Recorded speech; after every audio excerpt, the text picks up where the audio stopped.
বিয়ের পর কি কারণে মোটা হয়ে যান মহিলারা, জানেন কি? কারণ জানলেই চমকে যাবেন।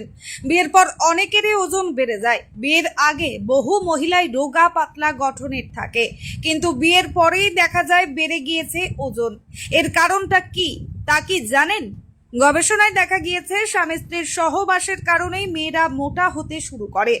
তবে কারণ যে শুধু এটাই তা কিন্তু একেবারেই নয়। বিশেষজ্ঞদের কথায় বিয়ের পর বেশিরভাগ মহিলারাই জীবনযাপনে পরিবর্তন হয়, আর সেই কারণেই এই শারীরিক পরিবর্তনও দেখা যায়। বিয়ের আগে বহু মহিলাই কড়া ডায়েটের মধ্যে থাকে, কিন্তু বিয়ের পর অন্য পরিবেশে গিয়ে সেই অভ্যাসে ঘাটতি পড়ে। শরীরের প্রতি যত্ন নেওয়া কম হলেই জমতে থাকে মেদ।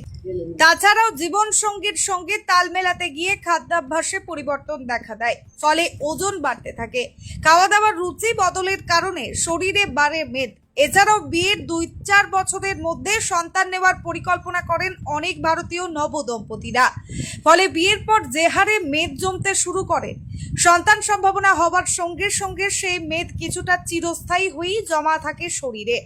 আর তা কমাতে বেশ কসরত করতে হয়, কারণ শ্বশুর বাড়িতে নিজেকে মানিয়ে নেবার নিরন্তর চেষ্টার ফাঁকে নিজের জন্য সময়ই বের করে উঠতে পারেন না অনেক মহিলা, ফলে ওজন বাড়ে।